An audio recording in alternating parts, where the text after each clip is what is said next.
Good morning, everyone, and welcome to the third week of Advent. As you can see, I'm in a different place today. I'm visiting my sister. As you come along with me, you kind of get to travel around with me as I go different places. So for the third week of Advent, we're going to be talking about joy. And joy is defined as a great sense of happiness and pleasure. And imagine if joy didn't exist for you, if you never had joy. Contentment is nice. Joy is something that contentment is, more steady, but joy is more kind of spontaneous and isn't something that lasts a long time. Like happiness can last a long time, but joy is tends to come and go more. But imagine if you had never had joy in your life. That would be kind of sad. And life certainly would not be as rich and full without joy. And joy is also something that can be shared between people, and it can bring people together when they have shared joy. And I really like this quote I came across by Audre Lorde. The sharing of joy, whether physical, emotional, psychic, or intellectual, forms a bridge between the sharers, which can be the basis for understanding much of what is not shared between them and lessens the threat of their difference. So basically it's saying by sharing that joy, even if they have all these other things that are different and they don't share lots of things or understand things about each other, that shared joy can bring them together in spite of those other differences. And I think that's really cool. So it's important to feel a sense of joy in our life, not only for our emotions, but also it can help us, it can be good for our physical health.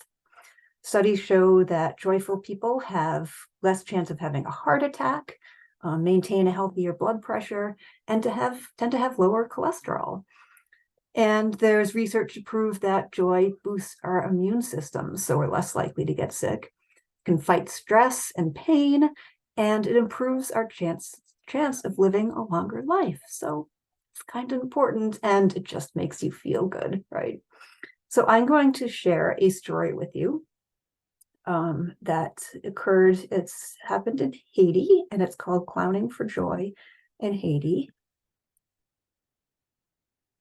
And this was based on the experiences of Sarah Foster. She was someone who wanted to make the world a better place by doing something that she loved. So this is a true story. And what she loved was performing and making other people laugh. So she became a clown. And she joined up with Clowns Without Borders. And with that organization, which is cool that something like that exists, just as important as Doctors Without Borders in a lot of ways. So as a part of that organization, Sarah traveled to Haiti and Switzerland and South Africa. And this organization sends professional clowns to areas of the world with children who've experienced more conflict and injustice than any child should have to endure. Sarah said, laughter is a critical way to heal trauma. Kids need to laugh and play, and all kids deserve joy. All kids everywhere. So what I'm going to read you is an excerpt from her journal in August of 2019. To get to our first show of the day, we are to parade for half an hour up an enormous hill. When we climb out of the car and into the heat of the sun at the bottom of the hill, a group of kids starts to form around us. I look at them, look away, and quickly look back again with wide eyes, and they smile.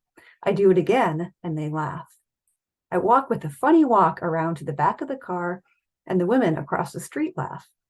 They watch me put together my trombone piece by piece. Tim hangs a battered bucket drum around his neck. Suzanne has the bubble making bear. The rest of our gear goes up ahead of us in the car, and we are off. Today we are going into Mardisant, one of the most dangerous areas of Port-au-Prince, Haiti. It's rated by the UN as a red zone because of the lack of control their peacekeeping troops have here. So it's a pretty dangerous area. As Tim noticed, over 100,000 people live in houses made of cement blocks, tarps, and rusty tin stacked up the hill as high as we can see. In town, there are just 2 water pumps for over 100,000 people. When we got to the region, we saw children playing all around in the streets. In their hands were no toys, but they had water jugs. Each child had a water jug proportionate to his or her size, and it was clear that people here rely on children to do work and carry water for themselves and families. And we've talked in the past about the importance of water and carrying water. Trek to the public wells is no simple task here. We hardly encountered any level ground in all of the area. The community is nothing but steep hills. The high levels of poverty and violence make it feel more important than ever that we do a fantastic show today, mainly because the kids here deserve a pang-up, hands-down hilarious show. And because, although we do not feel an immediate danger, making people laugh keeps violence at bay. Kids pile around us as we parade up the hill. They pop out of doorways and join the crowd. Some women dance to the music as we go by. When I dance, they laugh. It seems important to look people in the eye and greet them as we go by, so that they feel a personal connection beyond just seeing a ragtag troop of weird, sweaty white people parading past. I alternate between playing the trombone, greeting people, dancing, singing, and catching my breath. We're climbing the hut hill in a tide of kids now. They attach themselves, holding onto my elbows at the sides and the back of my skirt. I feel like I am half pulling a pile of kids up the giant hill, half being supported up the hill by them. Bouquet, says the girl who was attached herself to my right elbow. I just learned this Creole word yesterday. One of the most common graffiti phrases on the wall of Port-au-Prince is "Nous bouquet." It means we are exhausted or we are fed up. When the words are spray painted on walls, it means that the Haitian people are fed up with the way things are, with their ineffective government, with the lack of food and water. When this girl says, "Ou bouquet," she is asking me if I'm tired from the climb. Mwege, bouquet, I say, wiping the sweat from my face and pretending to lean on a little boy's head for support. I take a deep breath and look around. Ma bouquet, I am not tired, I say. Are you tired? Are you all tired? I ask them. No, they say. Nous pas bouquet, we are not tired. We keep climbing and I start a new trombone riff to the beat of Tim's bucket drum. More and more kids join as we climb up our way. I greet them and they reply to the beat of Tim's drum. Again, in rhythm, bonjour, I say, and bonjour, they reply. Bonsoir, I say, which is the greeting for the afternoon and evening, and the wrong one to say for morning. Bonsoir. No, bonjour, I say. Bonsoir, they say. Bonsoir, bonjour. Kaku, kaku. Woohoo, woohoo.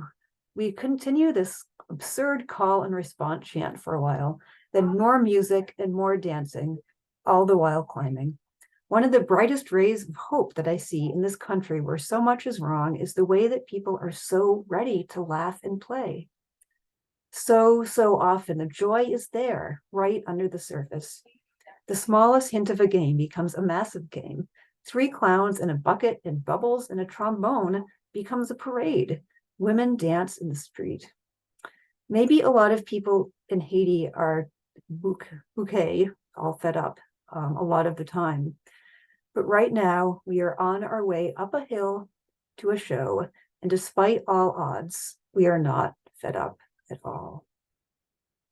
Yeah. So I think that's a pretty good story that really demonstrates, one, how important joy is and how it can really lift our spirits in a time when things are difficult, but also how it's there. Just one of the things I like about the story, how it's always there just under the surface. And even in really difficult times, we can still have the ability to experience joy. And I think that's pretty important. So what can you do to spread joy? Maybe you could start a family tradition of sharing a joke or a funny story from the day over dinner every night with your family. Or maybe a weekly game night potluck with friends and family, where every week different people bring different games to play. Or maybe make it even bigger and sponsor like some sort of a game night in a larger capacity with your school or some organization.